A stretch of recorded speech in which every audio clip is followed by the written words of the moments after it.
Vamos a iniciar la clase del día de hoy, 28 de septiembre, Literatura, Política y Derecho. Estamos grabando como todas las clases para que puedan quedar a disposición de todos.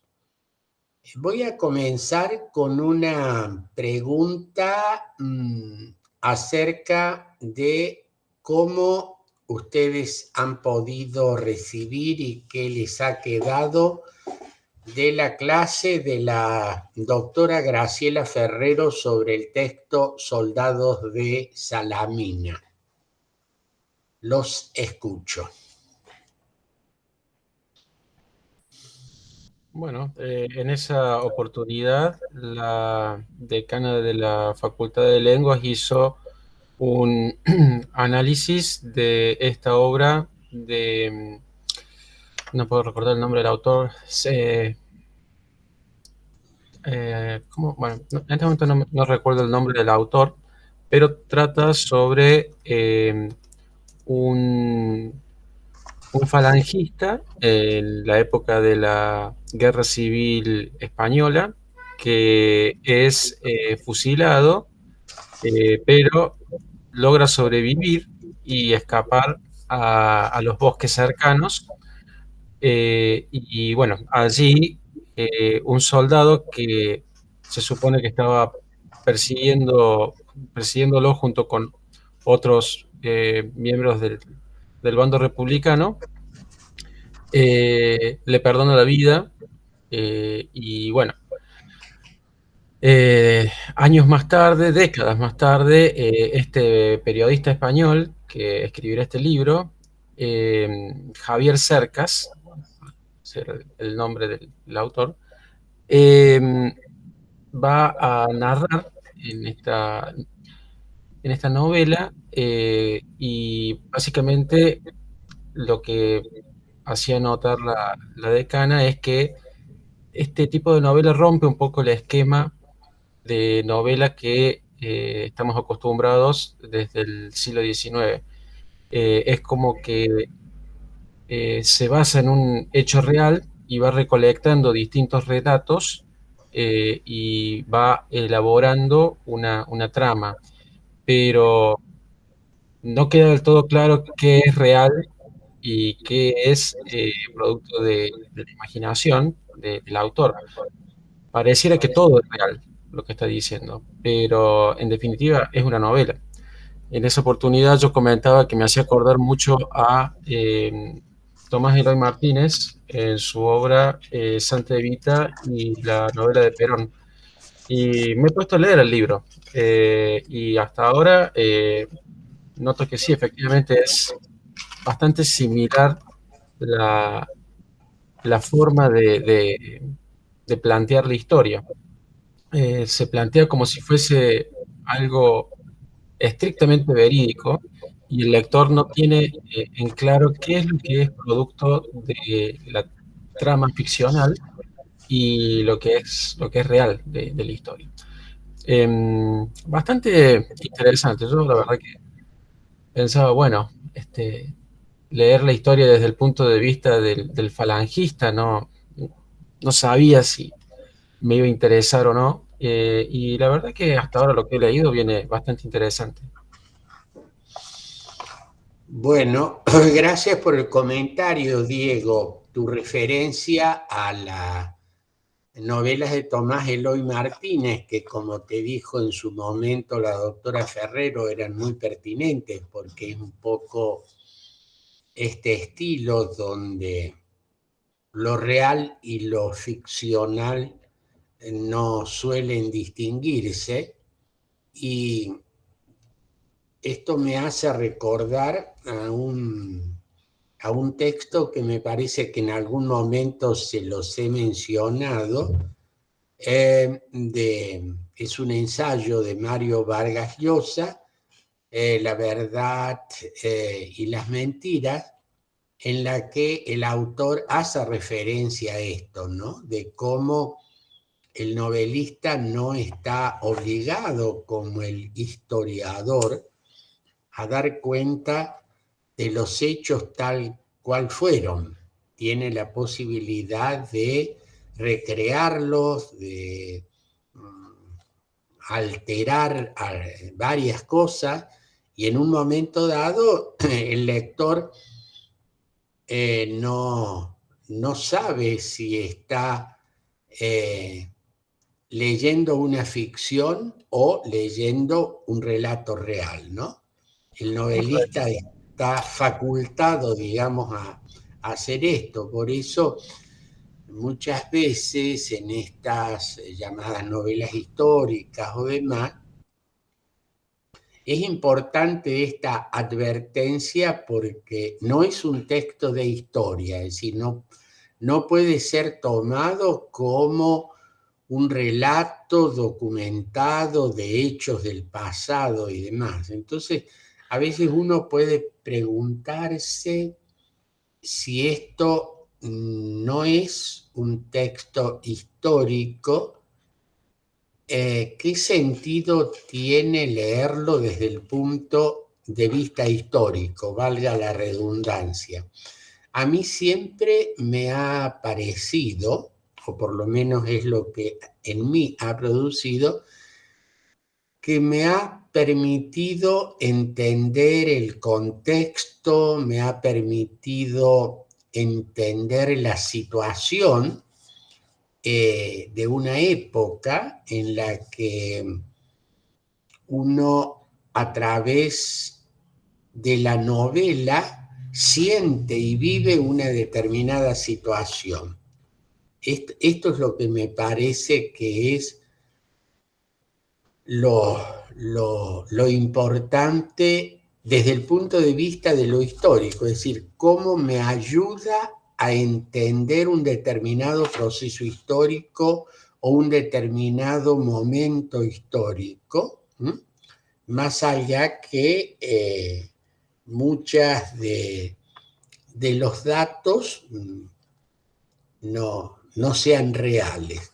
Esto creo habérselos comentado, me permitió en esta, no están puestos en esto, ya no los voy a abrumar con más textos, en una serie de novelas históricas de Manuel Gálvez acerca del periodo de las guerras civiles y la organización nacional, es decir, ese momento, ese largo momento muy doloroso de guerras civiles entre unitarios y federales, la dictadura de Rosas, del 20 al 53. Entonces, en cada uno de estos pequeños textos que hace muchos años leí, que a veces vuelvo a releer,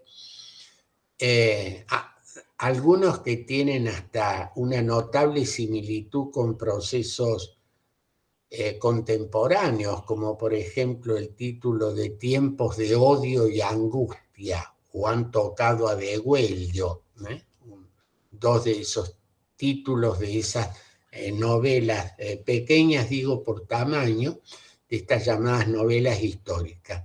En realidad, en cada una de esas novelas uno se mete en los avatares de una familia, de una pareja, de un grupo de personas, que son los sujetos ficcionales del relato, y los actores históricos, Dorrego, Rosas, Lavalle, etcétera, aparecen como los personajes secundarios, pero le permite a uno entender las circunstancias, los climas, las pasiones que agitaron a la sociedad argentina en aquellos años. Por supuesto, no es un documento histórico. Y esto es, a mi juicio, el valor que este tipo de trabajos tienen, como en este caso Soldados de Salamina, sobre ese proceso que va de la guerra civil, la transición, etc. No sé si hay algún otro comentario de alguno de los alumnos presentes que estuvieron en la clase de la doctora Ferrero.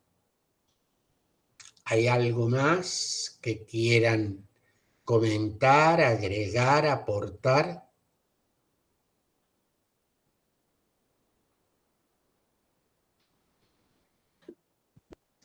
Sí, María Josefina. Sí, buen día, profe. Hola, chicos.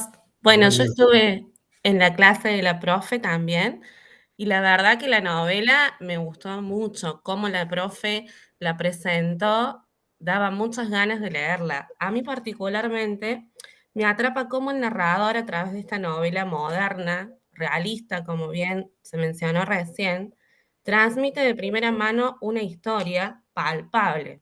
Cómo el personaje vivió en carne propia las consecuencias, la experiencia y todos los vestigios que le dejó la guerra, ¿no?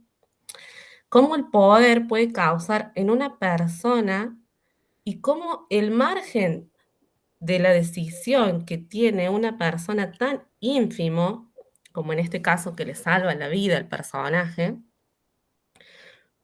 puede desencadenar todo un desenlace, ¿no? A partir de ese momento. Y cómo el narrador lo toma como crucial para el resto de la vida, en este caso, del personaje que se salvó, y cómo va contando todas las etapas que él va viviendo a partir de ese momento. Eso fue más que todo lo que me quedó y cómo lo integra en una historia tan devastadora, ¿no? Cómo lo integra y cómo nos hace vivir justamente esa parte de las guerras que se vivía en ese entonces y nos hace llevar a ese momento, como que nos hace viajar a ese lugar, a mí particularmente. bueno, muchas gracias, María Josefina. ¿Algún otro comentario?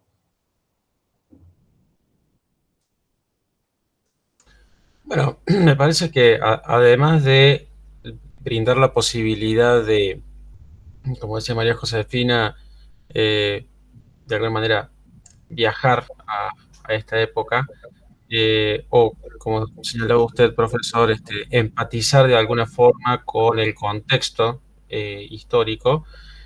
Creo que también se puede hablar de el señalamiento de cuestiones del presente. Creo que muchas de estas novelas históricas muchas veces nos conmocionan de alguna manera porque están haciendo también alguna referencia a la situación del presente que estamos viviendo.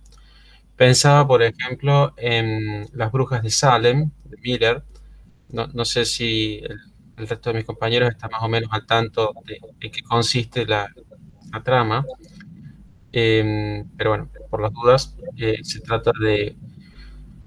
es una novela que se escribe en los años 50, entre el 45 y 50 más o menos, y en una aldea de Salem, una, una mujer que es una de las esclavas también de la aldea, empieza a tener una serie de visiones y es encontrada junto con otras mujeres en un bosque eh, teniendo algún tipo de ritual asociado a ritos satánicos. Esto inicia una serie de procesos judiciales dentro de la aldea y empiezan a ser procesadas brujas. Y en el medio de los procesos, cuando se interroga a estas mujeres, entran en una especie como de trance y empiezan a decir quiénes son los otros que forman parte también de estos rituales. Y empiezan a mencionar personajes relevantes de la propia aldea, incluso los propios integrantes del juicio. Esto desarrolla la famosa frase la cacería de brujas y empieza una serie de ejecuciones a mansalva bajo la acusación es bruja o tiene comercio con el diablo. Eh, bueno, el estado de paranoia y persecución es permanente. Más allá de, en esta novela, en esta obra de teatro concretamente, eh, comprender cómo funcionan las luchas de religión y la persecución religiosa y la intolerancia dentro de un contexto puritano en los Estados Unidos, se escribe en una época donde justamente hay una persecución, donde el propio autor, Miller, y otros tantos intelectuales y artistas de la época eran perseguidos por su supuesta afiliación al Partido Comunista o por sostener ideas de corte comunista. Así que bueno, eran perseguidos, eran censurados, colocados en listas negras. Chaplin, por ejemplo, llegó a ser uno de ellos. Por eso se tuvo que ir a los Estados Unidos. Y bueno, este autor me parece que de una manera muy sofisticada eh, denuncia esa política que se vivía en ese momento, que era el macartismo, a través de esta obra. Entonces, la obra va más allá de un grupo de supuestas brujas en el siglo XVII. Está describiendo lo que está sucediendo en ese momento en los Estados Unidos. Hay una persecución y una histeria colectiva contra cualquier cosa que pueda ser tildada de izquierdista o comunista, y genera un estado de desequilibrio social tremendo. Así que bueno, creo que muchas veces cuando leemos estas novelas, de alguna manera nos tocan alguna fibra que tiene que ver con el presente.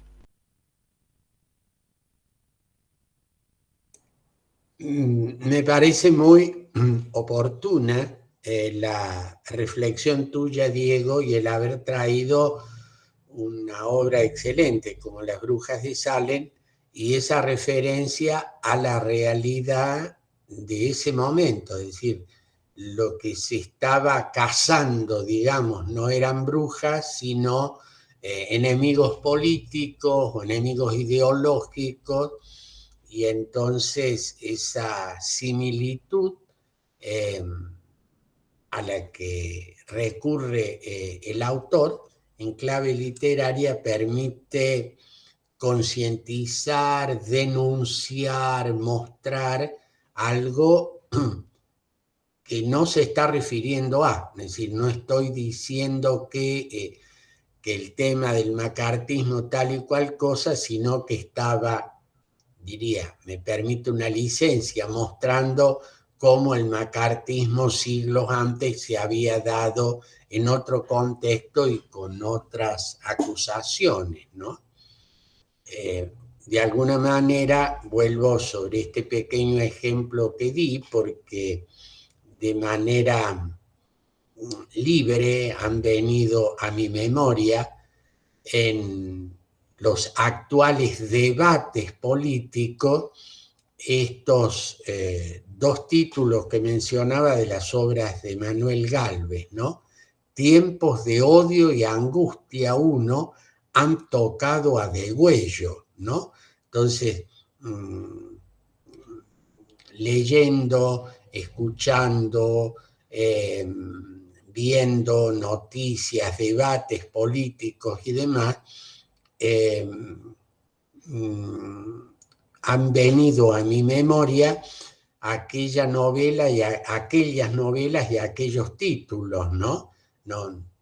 No es la lucha de unitarios federales, en la Argentina hoy se utilizan otros términos, grieta, oposición, gobierno, etcétera, pero hay muchas similitudes. Entonces me parece que este recurso literario nos permite entender, comprender, pensar, denunciar, que es un poco el sentido de esta materia, y ustedes pueden ver cómo se van asociando textos que no están aquí en lo que hemos incluido. Acaba de hacerlo Diego con Las Brujas de Salem, o yo con estas novelitas digo novelitas porque son muy cortas,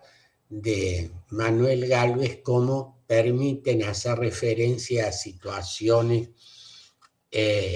del presente, hablando a lo mejor en clave en clave del pasado. Que esto es un poco lo que la maravilla de la literatura nos permite. Y es por esto que alumnos de Derecho, como les dije el primer día y vuelvo insistentemente, permiten estas lecturas, ¿no? Alumnos de Derecho de hoy, 2022, sumidos en una serie de materias y luego como profesionales en pleitos, demandas, contestaciones, pruebas, alegatos y demás, salir de una determinada situación, verla en un contexto mayor, entender determinadas cuestiones y, bueno, me parece que esto es lo que la literatura nos permite, no porque vayamos a ser literatos o porque vayamos a escribir novelas o ensayos, pero nos permite, y vuelvo sobre algo que ya los debo tener cansados, nos permite pensar. Mi gran obsesión como profesor en la Facultad de Derecho, también lo hago en la Facultad de Comunicación, es que los alumnos piensen, no que piensen de una determinada manera, no que repitan lo que el profesor o el texto les dice, sino que piensen.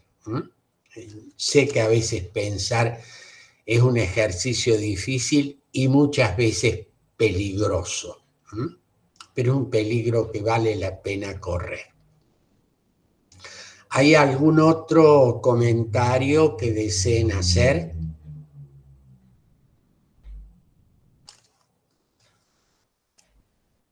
Bien. En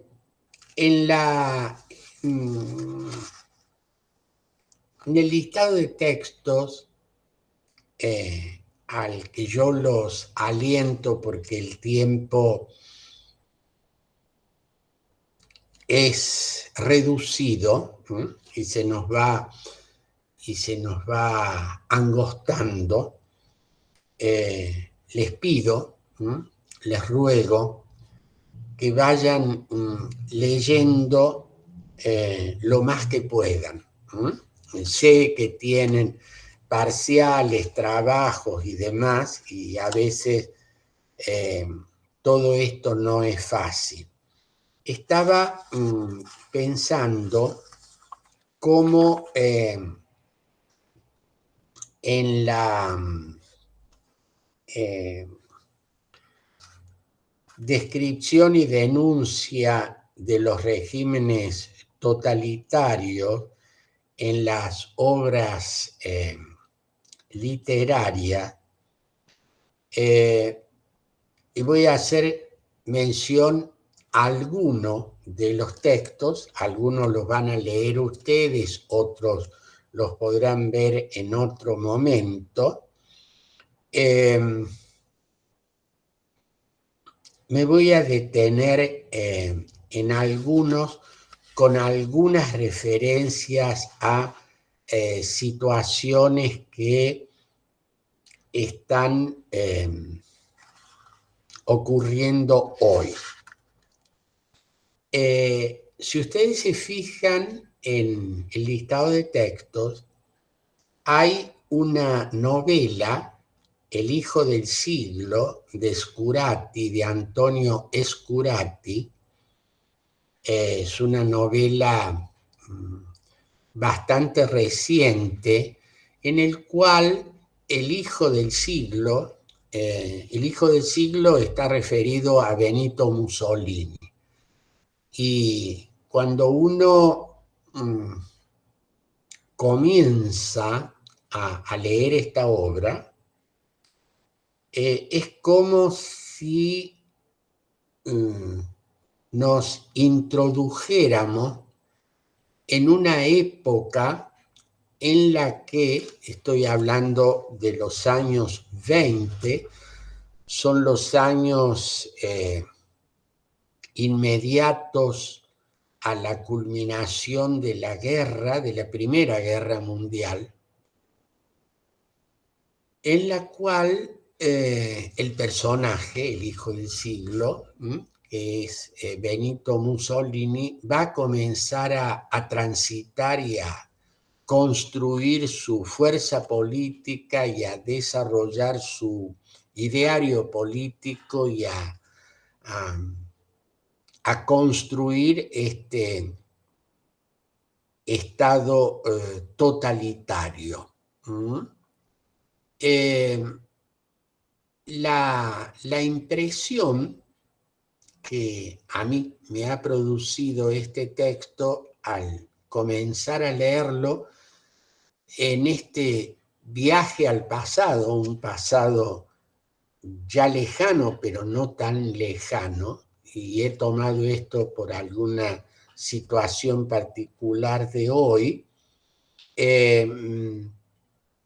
me permite entender cómo en una Italia golpeada por la guerra, desanimada por que no había obtenido ninguno de los reclamos, Italia estaba en el bando de los vencedores, pero su victoria se la llamó la vittoria mutilata, la victoria mutilada, porque salvo algunos escasos territorios que le fueron reconocidos a Italia, no obtuvo lo que se suponía que los vencedores podían obtener.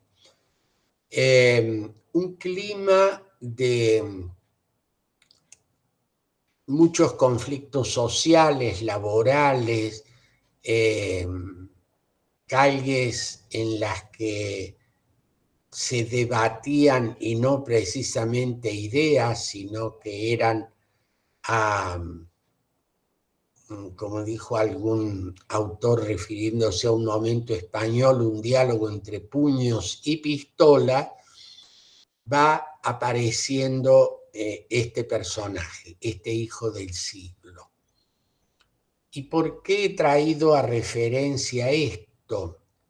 Ustedes seguramente han leído las noticias, diarios, portales informativos, televisión, del reciente resultado de las elecciones en Italia, es decir, el país del hijo del siglo.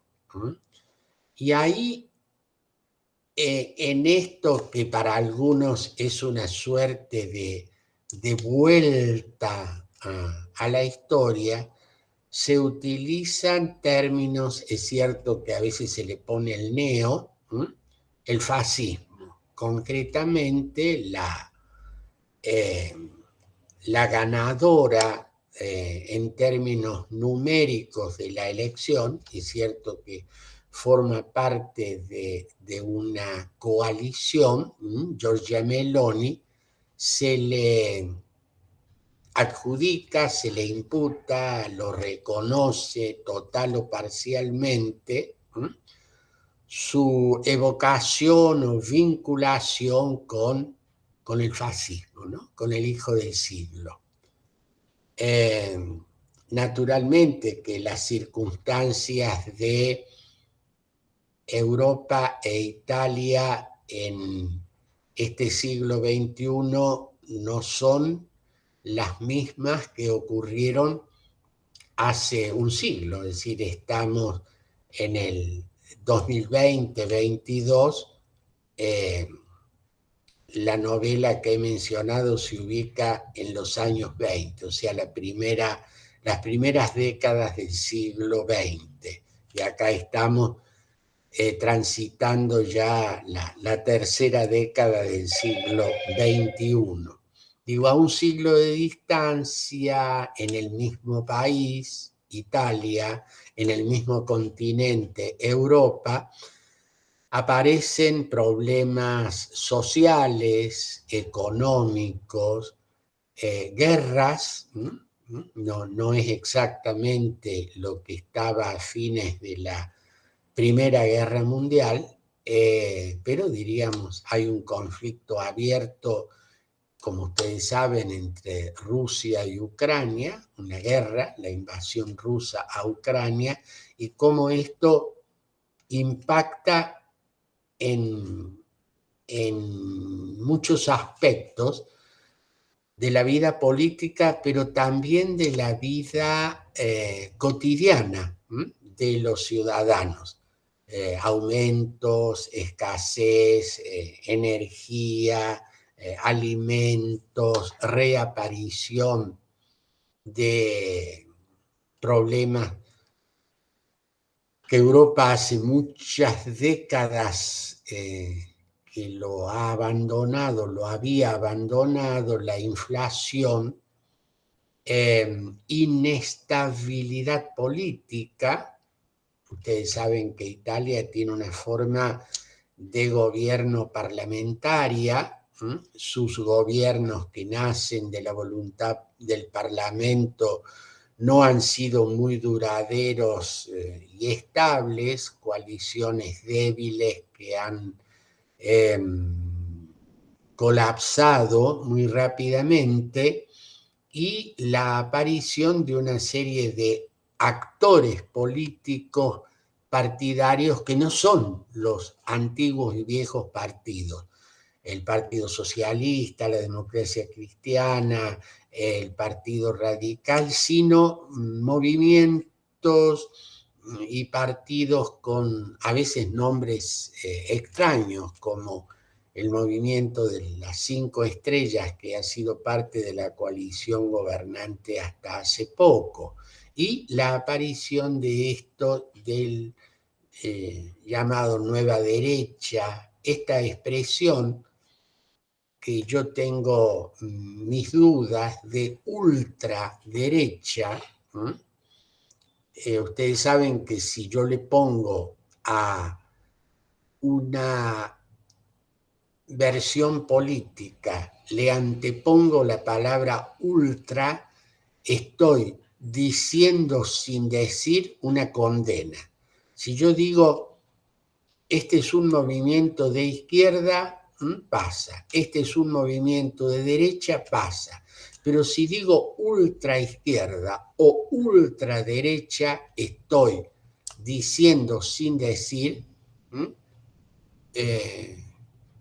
una condena, una visión negativa. No siempre el término ultra se corresponde con lo que en realidad significa, tal vez en términos estrictos. Sí, Mariana Grosso dice, pero hay partidos que se dicen de sí mismos que son ultra. Puede ser. No tengo presente, Mariana, en este momento quién se autodenomina ultra. ¿Tienes presente algo para saber de qué estamos hablando?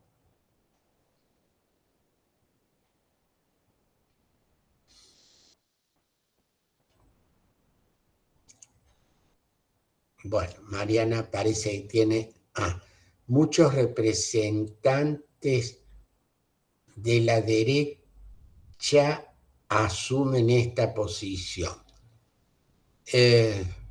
A ver, puede ser, pero no sé.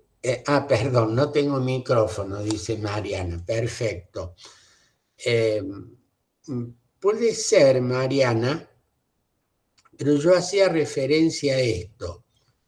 Es posible que se lo catalogue, en realidad, yo veo más esto, que desde otro ángulo político se dice que tal partido, movimiento, dirigente es, por ejemplo, como vos dices, de ultraderecha. Como a veces se dice, lo han oído últimamente, posiciones sindicales, políticas, etcétera. Hay un conflicto abierto en este momento bastante significativo y se utiliza la expresión no izquierda, sino ultraizquierda. En general, me parece, nadie se dice a sí mismo, no. Puede ser lo que dices, Mariana, pero en general digo, nadie o muy pocos se dicen a sí mismo ultra tal, soy de ultraderecha o soy de ultraizquierda. Sí, decir soy de derecha, soy de centro, soy de izquierda. Pero la adjudicación ultra viene generalmente de un sector a otro y esa expresión está descalificando. Si yo a alguien le digo ultraderecha, le estoy diciendo, sin decir, esta es una posición detestable, esta es una posición peligrosa, esta es una posición que no se puede admitir. Yo decía que tal vez en sentido estricto, posiciones ultra han sido históricamente, en el caso de la llamada derecha, el nazismo y el fascismo, como movimientos históricos concretos que se desarrollaron en un determinado tiempo y lugar a donde la posición ultrista les correspondería de pleno derecho.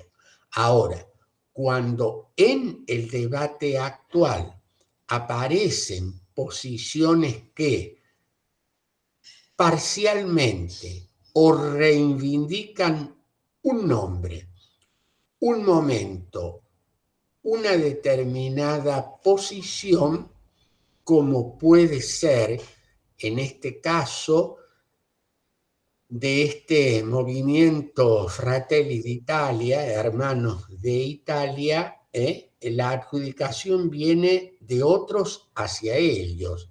Diego ha levantado la mano. Sí, te escucho, Diego. Sí, de hecho, creo que la denominación, bueno, derecha-izquierda viene de la ubicación de los representantes en la Revolución Francesa, pero creo que ninguno de ellos tampoco se catalogaba a sí mismo de derecho o de izquierda. O sea, era una forma de referirse al posicionamiento ideológico que cada uno tiene. De hecho, los partidos más detestables de la historia no tienen nombres, entre comillas, feos. Los partidos más horripilantes tienen la palabra libertad, tienen la palabra democracia. El nazismo es el nacionalsocialismo. La palabra nacional la tomamos por separado, la palabra socialismo la tomamos por separado, las llegamos a juntar las dos y tenés un nazi. De repente hablamos de la República Democrática Alemana, que de democrática no tenía nada. Creo que, bueno, una cuestión de imagen es que los partidos no se colocan a sí mismos nombres que puedan resultarles estigmatizantes para sí mismos. Bueno, obviamente es un tema muy ríspido, pero acá en Argentina ocurre lo mismo. Hay partidos que se colocan el nombre Libertad y de libertad bastante poco querido. Es un partido autoritario, es un partido antidemocrático, es un partido completamente reaccionario. Pero bueno, se colocan estos nombres justamente para no ser tildados de facho, para no ser tildado de autoritario o para no ser tildado justamente de ultraderecha. Pero en definitiva se aproximan bastante.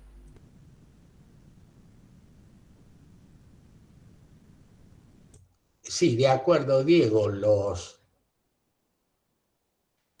Los nombres, es decir, uno se puede colocar nombres, incluso nombres que a veces son contradictorios. Vos has hecho referencia al Partido Nacional Socialista Obrero Alemán, que fue el nombre del nazismo. Y en realidad, en ese contexto, nacional y socialismo aparecían como términos contradictorios. ¿Por qué? Porque el socialismo tenía una visión internacionalista y el nacionalismo reivindicaba el concepto de nación y se oponía al llamado internacionalismo. Entonces, decir nacionalsocialista era algo como, yo solía poner un ejemplo medio tonto naturalmente, ¿no? De aquel que le pide al mozo en un bar un café caliente bien frío. Entonces, claro, ¿cómo hacer para eso, no? Un día, yo venía muy contento con mi ejemplo y me dijo, no, sí es posible, profesor, porque el llamado café vienés es un café muy caliente al que le arrojan una bocha de helado. O sea, y ahí entonces ya no me sirvió ni siquiera el ejemplo, porque podía ser un café caliente bien frío. Bueno, eso ocurrió con Lo que puede hacer es decirle que lo quiere el café viene, pero el helado caliente.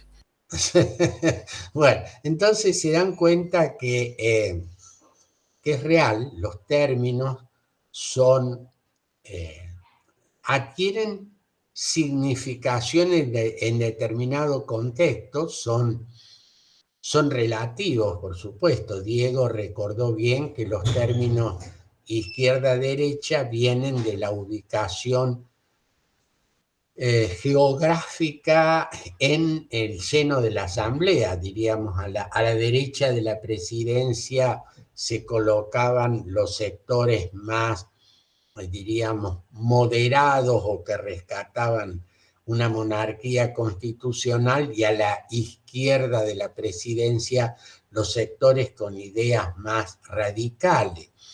Por eso incluso en nuestras cámaras, para mostrar lo relativo de esto, yo suelo recordar un episodio histórico. Ustedes saben que hasta 1946, 46 se constituyó el nuevo Congreso. Después de la elección de febrero del 46, las autoridades asumieron el 4 de junio de ese año, en el cual se incorporaban al Parlamento Nacional una naciente fuerza política que era el Partido Peronista o Partido Justicialista. Hasta ese momento era tradición que a la izquierda de la presidencia de la Cámara de Diputados se ubicaba la Unión Cívica Radical, y a la derecha de la presidencia se ubicaba el Partido Demócrata Nacional o los llamados partidos conservadores. Es decir, los conservadores estaban a la derecha, los radicales a la izquierda. Cuando se constituyó la nueva Cámara, en el año 46, los diputados radicales iban a sentarse a su lugar tradicional, que era la izquierda. El entonces presidente les dijo, no, su lugar es la derecha. A la izquierda estamos nosotros, ahora a la derecha son ustedes. Lo cual muestra lo relativo de esto, ¿no? Incluso cuando, por ejemplo, el profesor está frente a los alumnos, yo suelo un juego de ubicación y de palabras, le digo, bueno, a la derecha de ustedes, que en realidad es a la izquierda mía, o a la izquierda de ustedes, que es a la derecha mía, muestra la relatividad de esto de derecha e izquierda.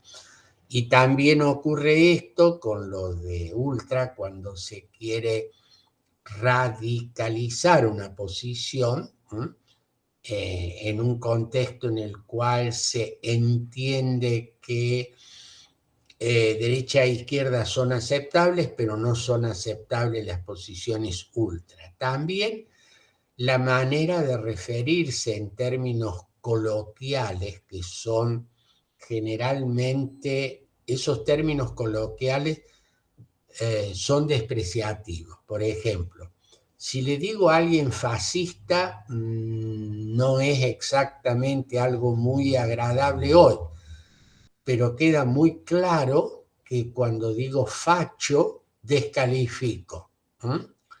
Cuando le digo a alguien, por ejemplo,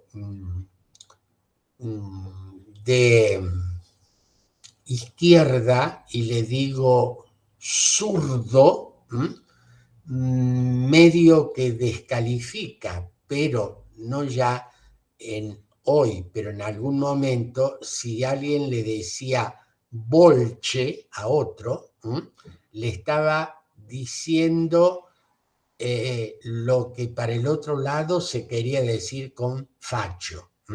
Descalificar. Te descalifico por derecha, facho, te descalifico por izquierda, bolche. Sí, Diego. Sí, efectivamente, el fascismo es un producto histórico muy específico, y que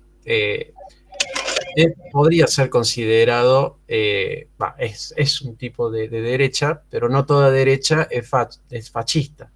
Lo que pasa es que efectivamente ese término, el término fascista y el diminutivo facho, efectivamente tiene una carga psicológica en la persona que lo dice.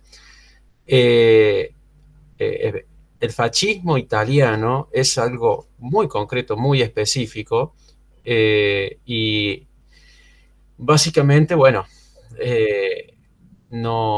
no es exactamente ese producto histórico el que podemos ver, no sé, por ejemplo, en Bolsonaro. Bolsonaro es un representante de lo que vendríamos a llamar la derecha, y cuando le dicen que es un facho, me parece que no se están refiriendo exactamente a Mussolini, porque el fascismo italiano es muy específico. La idea de un partido único, la idea del totalitarismo, la idea de la intervención estatal en la vida cotidiana de las personas, la eliminación de cualquier tipo de pluralidad política, etcétera, etcétera. Pero cuando utilizamos ese término, creo que justamente lo que estamos intentando de decir es, se encamina hacia ese sector. Una de las principales características del fascismo italiano es justamente su irracionalidad, basado en estos conceptos románticos del siglo XIX que hacían el alarde del nacionalismo, el concepto de nación. Después lo va a tomar el nacionalsocialismo con el tema de la raza.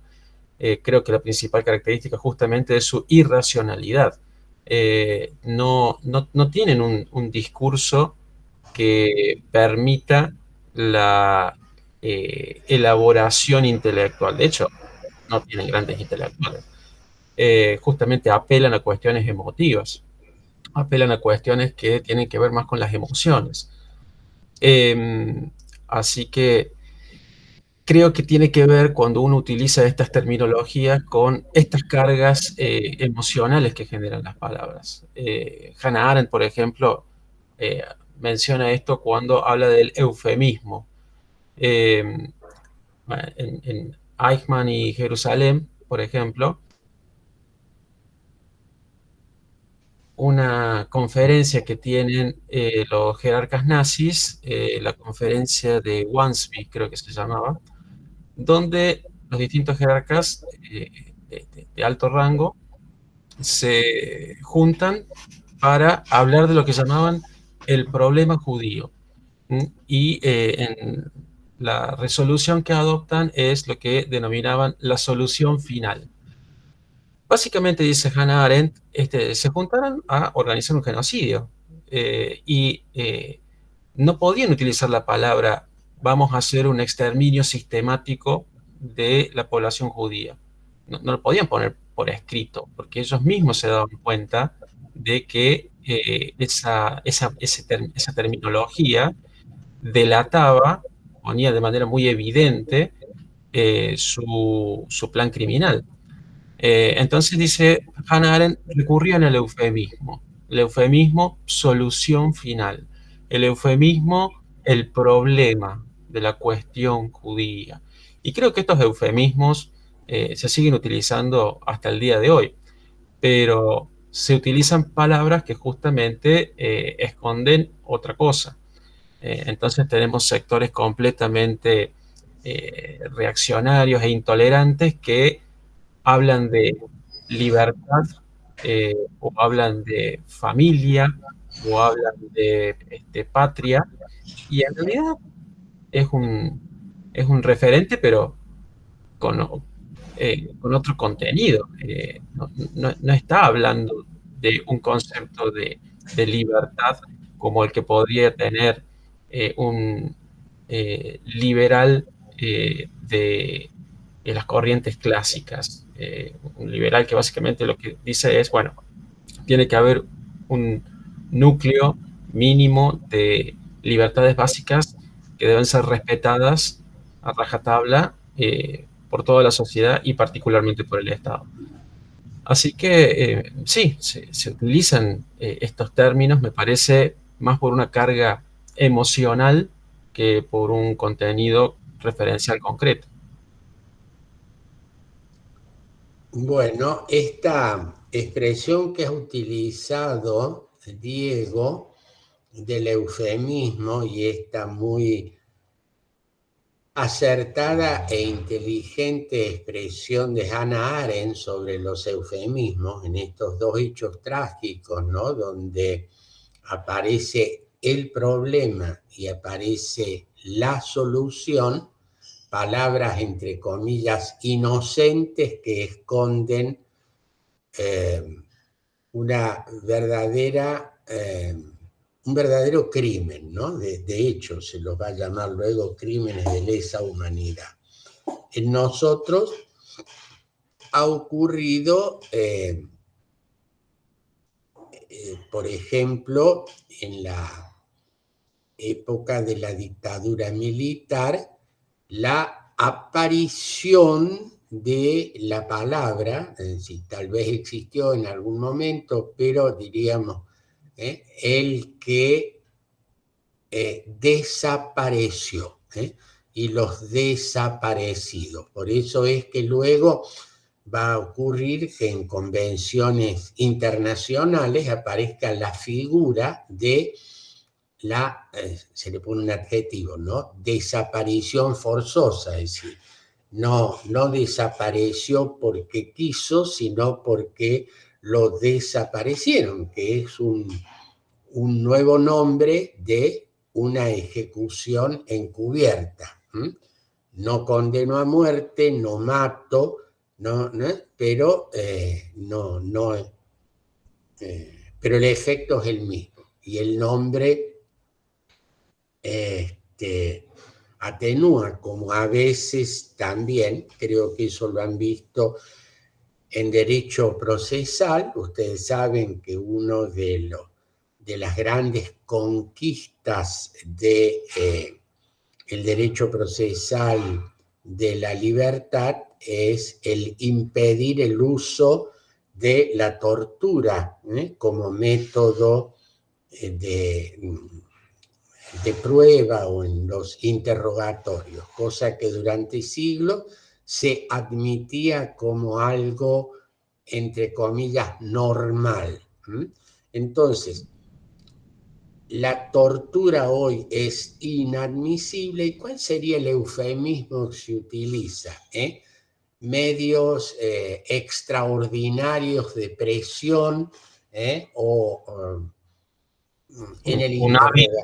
El eufemismo también de la época era luego de un hábil interrogatorio. Claro. El hábil interrogatorio era tortura. Claro, o sea, presión extraordinaria, hábil interrogatorio, etcétera, esconde algo que no se puede sacar a luz. En este caso, la tortura. Bueno, esto me parece que es importante. Fíjense ustedes que en estas lecturas que vamos haciendo y comentarios de las lecturas sugeridas, van apareciendo una enorme cantidad de relaciones, en este caso entre, por ejemplo, la literatura y el poder. Fíjense que solo haber hecho referencia a una novela sobre Mussolini y vinculado a la última elección italiana, todas las consideraciones de tipo político, ideológico que han ido saliendo y que pueden ser extendidas a otros países y a otras situaciones. De hecho, Diego, hablando, no hablo de Italia, hablo de Brasil y hablo de Bolsonaro. Yo mencioné parte de la historia argentina y así sucesivamente van apareciendo, y este es el sentido de los textos que están puestos a consideración de ustedes para relacionar, en este caso, la literatura con la política, la literatura con el derecho. Esta mañana leía, en realidad no terminé de leer, vi algo más que el título, un artículo de Sergio Ramírez que aparece en el diario del País de hoy. Sergio Ramírez, como ustedes saben, es un escritor y político nicaragüense que vive en el exilio, que fue vicepresidente con Daniel Ortega al comienzo del gobierno del sandinismo en el poder, luego de la caída del dictador Somoza. Y él hace referencia en este artículo, Sergio Ramírez, a lo que está aconteciendo en la Nicaragua de hoy, en el cual no solo los dirigentes políticos están presos o exiliados, sino también miembros de la Iglesia Católica, sacerdotes y obispos, y en este caso que habían prohibido una procesión de unos, me parece que era San Miguel o no recuerdo en este momento, y entonces él decía, bueno, se están silenciando a estos santos, o el poder le impide hablar, o sea, hace referencia a que se impide una procesión, que sería una manifestación religiosa. Y esto me lleva a que ahí ustedes tienen dos textos. Uno es más testimonial, Adiós muchachos, de Sergio Ramírez, y el otro, que es la última novela de Tongolele no sabía bailar. Tongolele es un personaje que en la historia de Sergio Ramírez es un hombre poderoso dentro de la estructura policíaco-represora del orteguismo, o sea, del sandinismo gobernante, que cae en desgracia y diríamos de alguna manera le administran su propia medicina.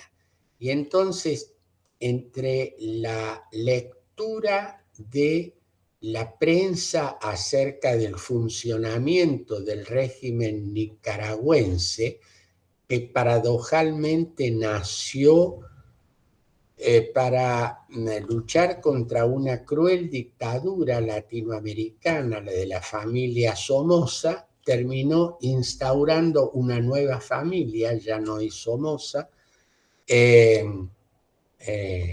la familia es Ortega y Murillo, que es la mujer de Ortega, en su cuarto o quinto mandato, Entonces, ¿cómo esta realidad histórica novelada por alguien que ha sido incluso parte del gobierno, que es Sergio Ramírez, se hace presente en esta nueva configuración totalitaria del Estado en el contexto latinoamericano? Ya no es ese mítico tirano Banderas que leyó Diego, o este que pinta Arturo Uslar Pietri, que es el famoso general Gómez, que durante 30 años gobernó Nicaragua,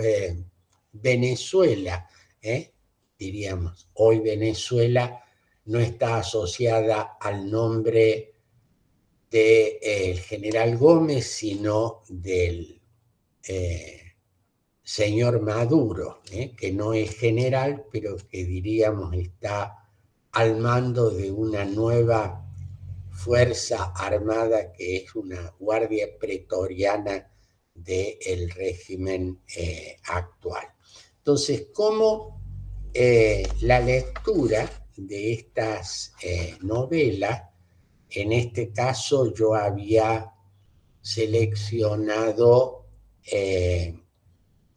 Sergio Ramírez, Gioconda Belli, que es una autora también nicaragüense, El país bajo mi piel, que también estuvo vinculada al régimen que hoy gobierna y que luego está en una posición crítica. Entonces, la idea es cómo ir descubriendo en las obras literarias esta descripción. Fíjese, yo he utilizado ahí en el programa dos términos: descripción y denuncia.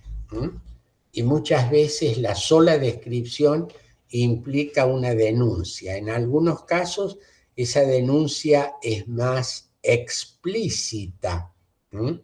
Es el caso, por ejemplo, de la obra de André Gide. André Gide lo que escribe no es una novela, sino un ensayo, Mi regreso de la URSS, donde él está denunciando algo que ha visto, a pesar de que él lo ha visto desde una opción ideológica que no estaba en las antípodas, sino que él era un militante comunista y que vio funcionar el comunismo en Rusia y que terminó denunciando lo que él veía como algo inadmisible. Este regreso, a mi regreso de la URSS, de André Gide, funciona como una denuncia explícita. En otro caso, el famoso premio Nobel, que fue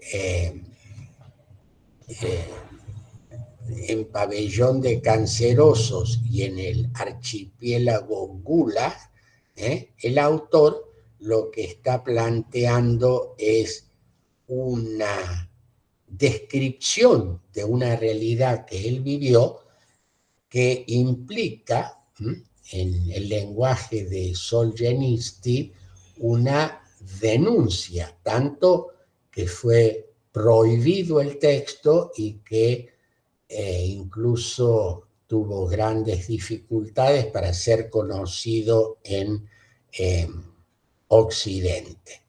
Entonces, ¿cómo en este caso la literatura es un vehículo adecuado para describir y denunciar? Muchas veces mucho más eficaz que un tratado de ciencia política o un discurso sociológico que describe el funcionamiento de un determinado régimen político. Bueno, este es un poco lo que he procurado al ir seleccionando los textos. Hoy he mencionado algunos en particular que algunos de ustedes van a leer ahora para elegir uno para cumplir con los requisitos del programa, pero como alguien me decía o me preguntaba, bueno, si va a ser un texto, profesor, ¿por qué les ha puesto varios? En primer lugar, para que elijan. En segundo lugar, para dejarles la sugerencia que más allá de la materia, en algún momento que tengan tiempo y ganas, se puedan poner en contacto con estos textos. Este es un poco el sentido de ir abriendo camino, abriendo cabezas, sugiriendo, proponiendo en este vasto campo de la literatura y que ustedes puedan relacionar, en este caso he insistido bastante, entre política y literatura. Vamos a mostrar en clases sucesivos cómo esto ha impactado en el derecho.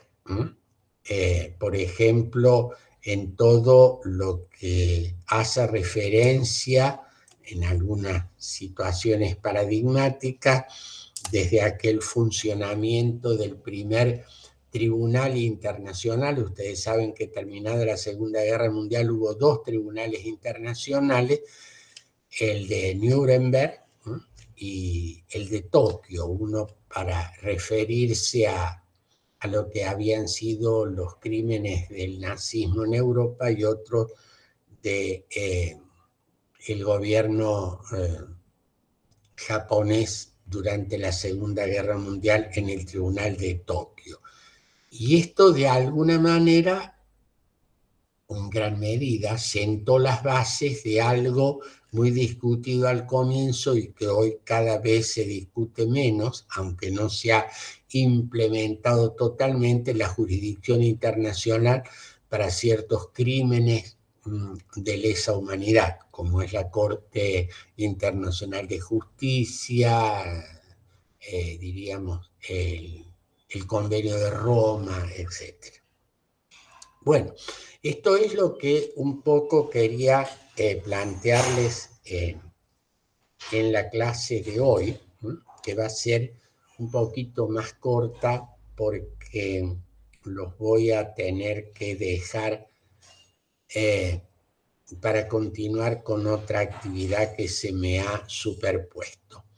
Tengo algunos minutos para preguntarles cómo lo ven ustedes esto, cómo van avanzando sus lecturas. Yo insisto bastante en que por favor avancen con sus lecturas y que por favor envíen al correo los trabajos escritos que tienen que hacer, tanto los que ya han mandado, algunos los comentarios según el modelito y los comentarios a las obras que van eligiendo de los textos literarios. Yo sé que están un poco complicados, lo veo con un poquito de preocupación que estamos medio lento en el avance de las lecturas. Así que yo los convoco a que aumenten la velocidad de la lectura. Escucho sus comentarios. Profe, yo tenía una duda. Sí, Hernán. De los trabajos que fuimos enviando por correo electrónico. Usted, Hernán, es un beneficiado porque tiene una sola duda. Yo tengo un montón, pero bueno. Bueno, en realidad no es una sola duda, es una sola duda, pero bueno, en general. Le consulto, los trabajos que nosotros enviamos por mail, yo por lo menos tengo entendido que eran 3 hasta ahora, ¿no? Con el cuadrito, o hay más trabajos, digamos. Y los trabajos que tienen que elegir un texto y comenzar a comentarlo. Eso también se lo podemos ir enviando ya. Así es, así bueno, es. Perfecto. Por supuesto que para hacer el comentario hay que leerlo al libro, ¿no? Bueno, así como Diego que ha anunciado que ha terminado con el tirano Banderas. Hay otros tiranos que están sin ser abordados todavía. Yo elegí el Otoño del Patriarca, ya lo tengo avanzada la obra, así que bueno, apenas pueda se lo voy a enviar por correo. Acuérdese que estamos en primavera, así que ya, ya puede ser desde la primavera de Hernán al otoño del Patriarca. Podría ser el título del texto, ¿no? Listo, profe, perfecto, gracias. Profe, yo había enviado el Derecho y Literatura, después otro más que también tenía que ver con Derecho y Literatura, pero se me pasó esto de enviar el comentario sobre la obra que estamos... Por favor, sí, eso les quiero ratificar porque además en algunos casos ustedes han hecho algunos anticipos de estos comentarios, pero desearía que sí, lo fueran enviando, o sea, lo formalizaran por escrito. ¿Hay alguna otra observación que quieran hacer?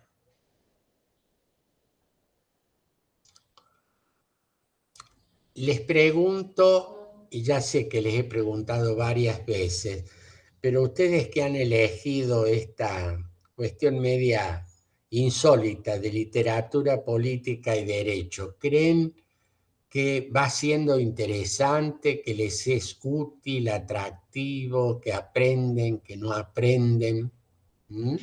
Para mí es interesante y estoy aprendiendo, doctor. Bueno, muchas gracias, Elda.